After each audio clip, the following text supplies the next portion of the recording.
अंदर जाके चिपक जाती हैं आंतों से, कब्ज गैस पैदा करती है, जो सब बीमारियों की जड़ है। क्या खाना चाहिए क्या नहीं खाना चाहिए, इसके ऊपर उनको अच्छी तरह समझाया गया है। और वो भोजन आप लोग ही अभी उसको प्रोवाइड भी कराएंगी और उसको बनाना भी सिखाएंगी। अंकुरित है, सलाद है, रात को नारियल है, यानी इतना सरल है स्वस्थ रहना। बीमार पड़ने के लिए खर्चा करना पड़ता है, स्वस्थ रहने के लिए खर्चा नहीं करना पड़ता। उनको सब सिखाया गया है। परिवार में, पड़ोस में, समाज में किस तरह उठना बैठना, किस तरह व्यवहार करना, अपने मन के अंदर विनम्रता रख के किस तरह सौम्य और शालीन भाषा का प्रयोग करके बड़ों को सम्मान दे करके हम अपने लिए सम्मान अर्जित करते हैं, ये सब उनको सिखाया है। लेकिन यदि आप लोगों का सहयोग नहीं मिलेगा परिवार के अंदर, उससे वैसा, कई बच्चियां मेरे को बोलती हैं, भाऊ क्या बताएं, हमारे घर में टीवी चलती रहती है, मैं पढ़ना चाहती हूं तो भी पढ़ नहीं सकती। मैंने कहा अपनी माँ को बोलो भाई। बोले भाई माँ ही तो देखती रहती है, सास भी कभी बहू थी, अब मैं क्या करूं। उसको अच्छा लगता है। मैं आश्चर्य में पड़ जाता हूं, जिस माँ बाप ने अपने बिटिया के लिए इतनी बचपन से कुर्बानी दी, आज वो क्यों नहीं कुर्बानी दे पा रही है। मेरे को उसके पीछे ये लगता है कि शायद आज उसकी बिटिया उसका वो सम्मान नहीं कर रही है, उनकी आज्ञा नहीं मान रही है, इसलिए वो भी उसको उपेक्षित भाव से देखती है। यदि उसे दोनों तरफ से होता है, ताली तो दोनों हाथों से बजती है।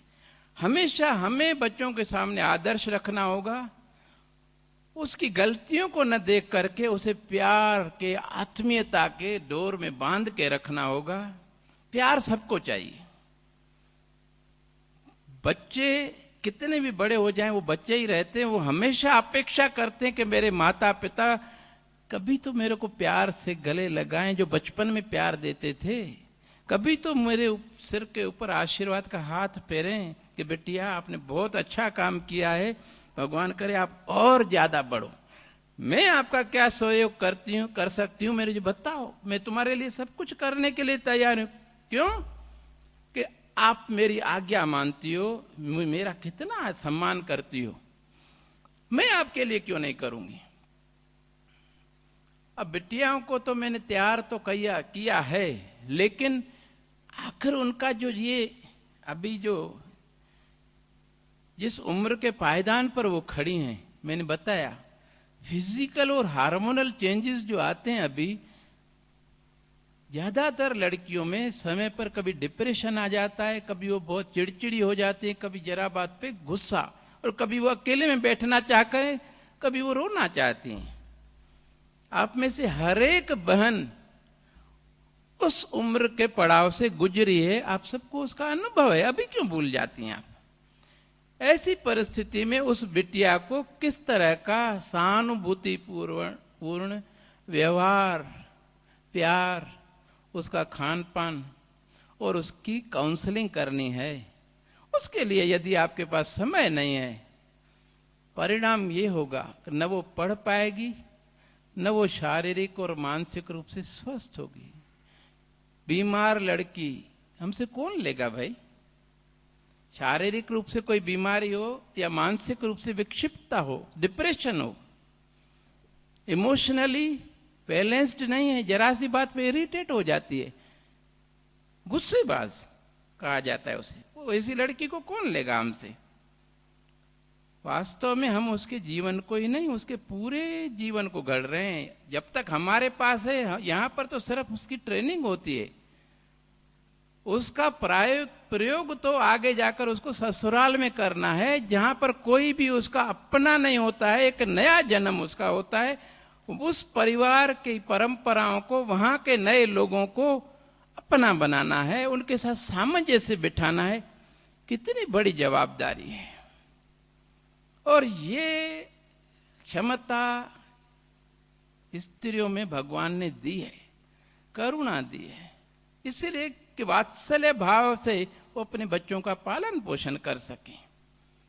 सहन शक्ति दी है कि परिवार में यदि पुरुष किसी भी तरह से उसे प्रताड़ित करता है, कुछ सहन भी करे और कुछ भगवान को प्रार्थना भी करे, निश्चित रूप से सामने वाले के विचार बदल जाएंगे। विवेक तो सबके अंदर है।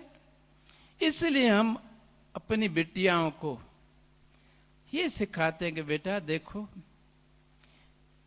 आपकी मदर आपकी बेस्ट फ्रेंड तो हैं, लेकिन हमेशा आपके साथ नहीं रहेंगी। अपना बेस्ट फ्रेंड उसको बनाओ जो हमेशा 24 घंटे हर समय हर जगह आपके साथ है। वो परम सत्ता है, जिस भी रूप में हम उसको मानते हैं, सत्ता तो एक है। उसके साथ अपना नाता जोड़ो। उसके लिए हम उनको यहाँ पर मंजीरा बजाना और आरती करना सिखाते हैं कि आरती का नियम रखो। शाम को आर्त भाव से जब हम उस परम सत्ता को प्रार्थना करते हैं, पहले कृतज्ञता व्यक्त करते हैं जो कुछ उसने हमें दिया है। अगर आपने मेरा कोई काम किया है सर जी, और मैं आपको थैंक्स नहीं करूं, दूसरी बार ना मुझे आने का साहस होगा, ना आप मेरा काम करोगे। जब हम इतने समझदार हैं तो भगवान इतना समझदार नहीं है क्या? हमसे ज्यादा समझदार है।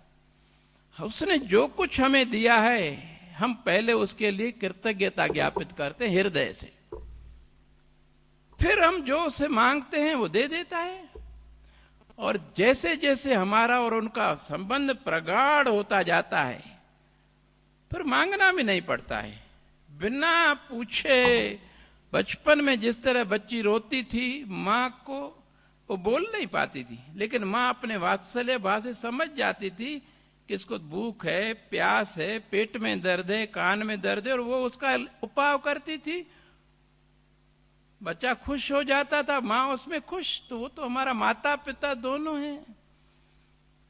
तुम माता पिता हम बारिक तेरे। वो हमारी जरूरतों को हमसे अच्छी तरह समझता है और बिना हमारे मांगे उसे पूरी करता है।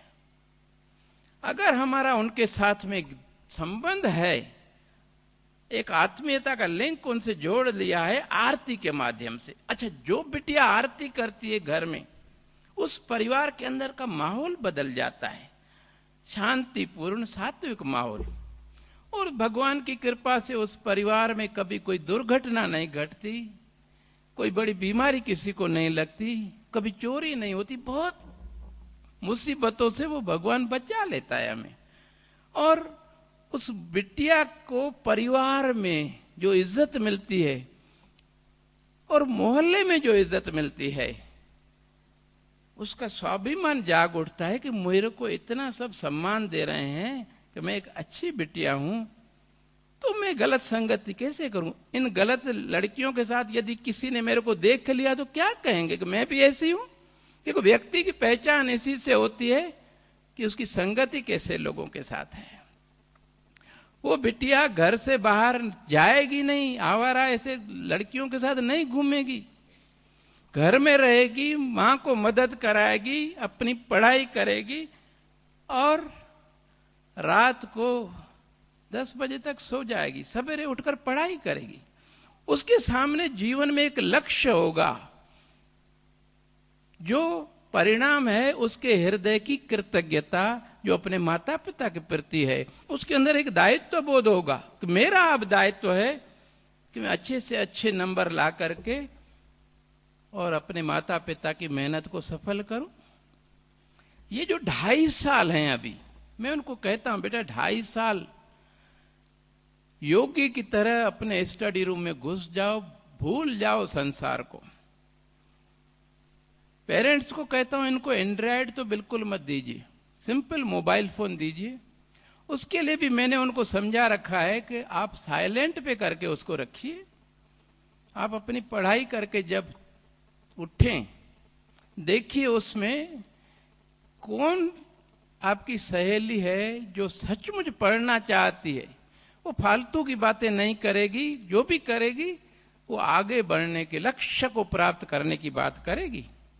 उसको आप रिंग बैक करिए, बाकी को मत करिए। 2-4 रोज में वो फालतू रिंग आने बंद हो जाएंगे और आपके पढ़ाई के बीच में भी वो मोबाइल व्याधान नहीं डालेगा।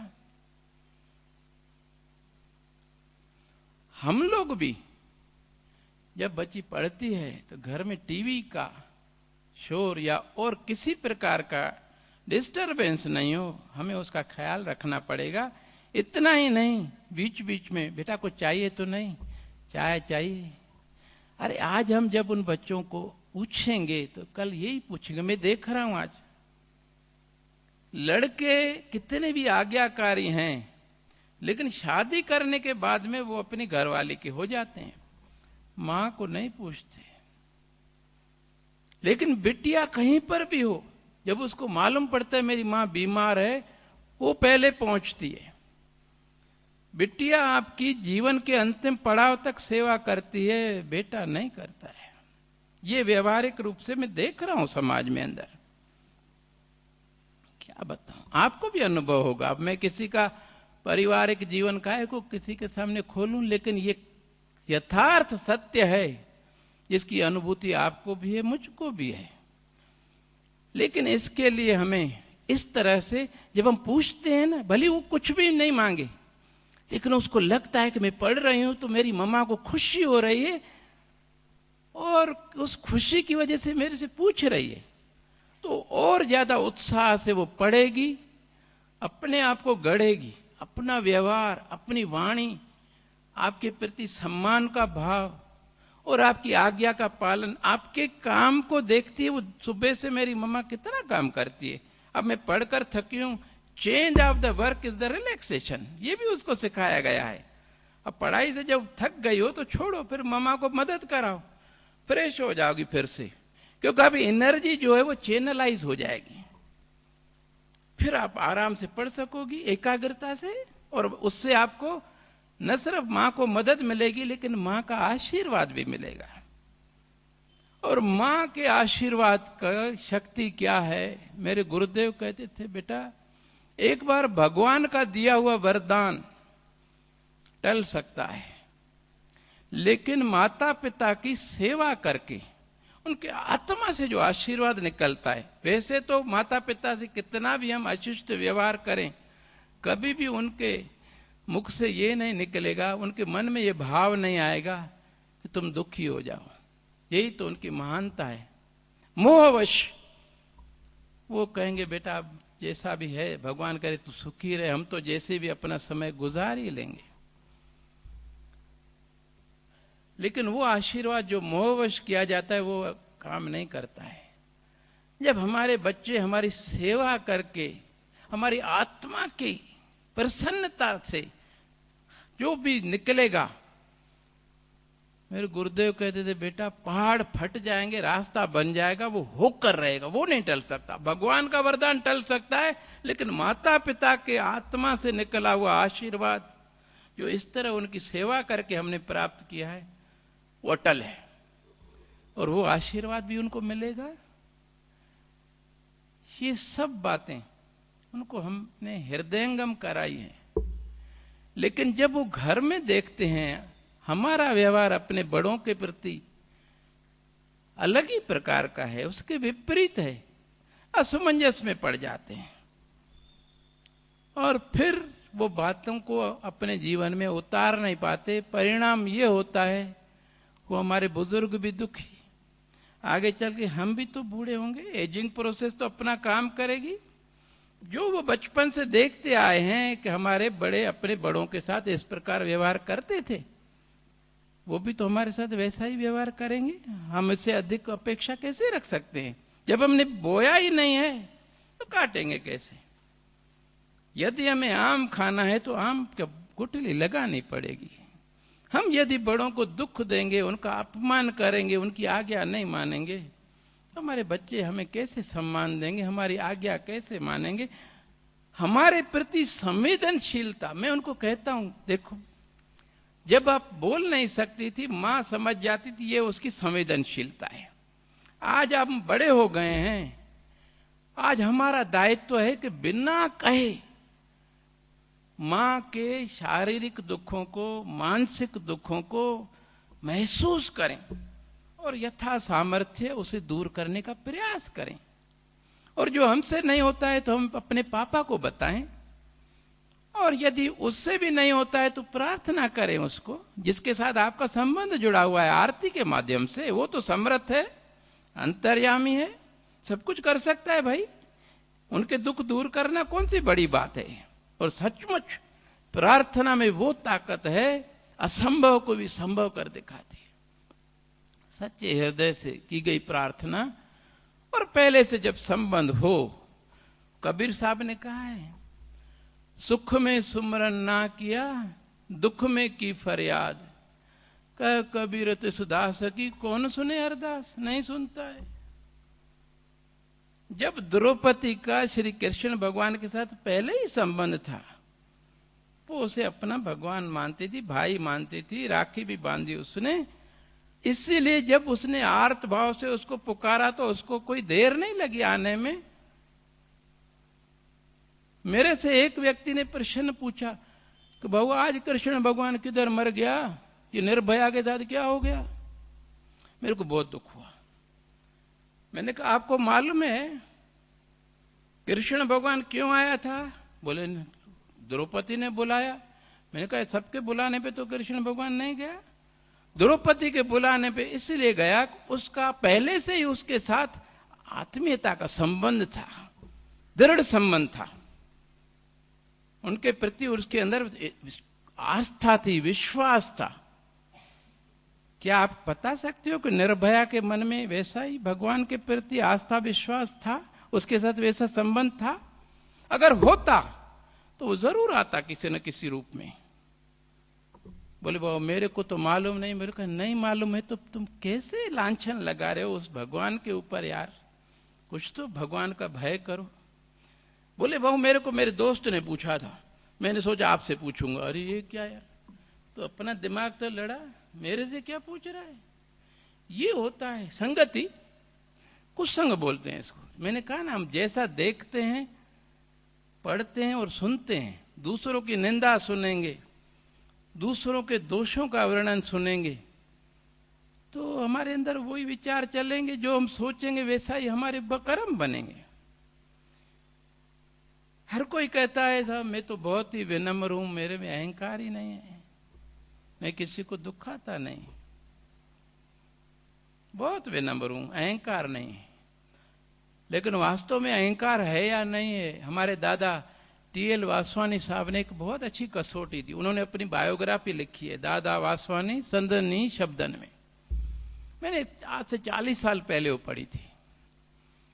उन्होंने कहा यदि किसी व्यक्ति के अंदर हमें कुछ दोष दिखाई दे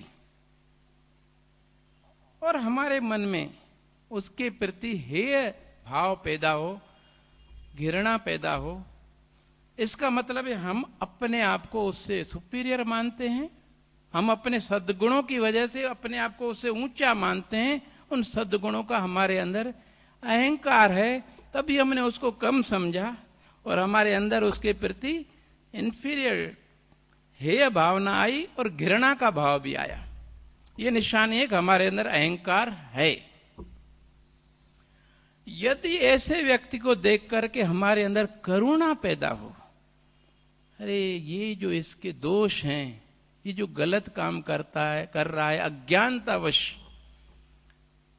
लोगों को दुखा रहा है या कोई व्यसन में फंसा हुआ है, गलत संगति में है, उसके प्रति करुणा का भाव पैदा हो, आगे चल के ये व्यक्ति कितना दुखी हो जाएगा। हे भगवान इसको सद्बुद्धि दो, सद्मार्ग पे चलाओ ताकि आगे चल के दुखी नहीं हो। यदि ये भाव हमारे अंदर पैदा होता है तो समझिए कि आपके अंदर अहंकार नहीं है। हर कोई अपना अपना खुद का आत्मावलोकन करे। और जहां अभी चेन्नई से बहुत बड़े spiritual personality mister T Rangarajan ji आए थे रविंद्र भवन में, उनका प्रोग्राम पिछले साल भी हुआ था, इस साल भी हुआ था। मैं एक ही बात सुनकर क्या, एक शब्द 2 लाइनें पकड़ करके उसको ही आगे जीवन में ढालने का प्रयास करता हूं। उन्होंने कहा, पूरा इंग्लिश में स्पीच देते हैं, बहुत अच्छी इंग्लिश बोलते हैं जो मेरे जैसे व्यक्ति को भी समझ में आ जाती है, जो हिंदी मीडियम में सिर्फ मैट्रिकुलेट है, अंडर ग्रेजुएट है। उन्होंने बोला when ego comes all virtues goes. जब अहंकार आता है तो हमारे सब सद्गुण चले जाते हैं, क्योंकि अहंकार के वशीभूत होकर हम दूसरों का अपमान करते हैं, और जो दूसरों की टोपी उतारता रहेगा उसकी टोपी कब तक सलामत रहेगी? नियम ही नहीं। फिर दूसरा बोला when ego goes all virtues comes. जब हम विनम्र हो जाते हैं तो सभी सद्गुण हमारे अंदर आ जाते हैं, हम सबको सम्मान देते हैं, सबके साथ हमारा एक करुणा का सहयोगात्मक रुख, हमारा एटीट्यूड बदल जाता है। हम किसी को बुरा नहीं समझते, किसी के प्रति मन में द्वेष भाव नहीं। जिसने हमें दुख दिया है उसके लिए भी हमारे मन में द्वेष का, बदले का भाव पैदा नहीं होता है। हम यही सोचते हैं कि ठीक है, कुछ हमारा होगा पिछले कर्मों का, भाई उसने ले लिया ना, अब ले लिया, हिसाब पूरा हुआ। अब अगर मैं उसे बदला लूंगा तो हिसाब कब पूरा होगा? ये तो जानवर भी करते हैं, बदला लेते हैं एक दूसरे से। हम मनुष्य हैं, हमें विवेक है। यही एक जोनी है जिसमें हम अपने इस विवेक की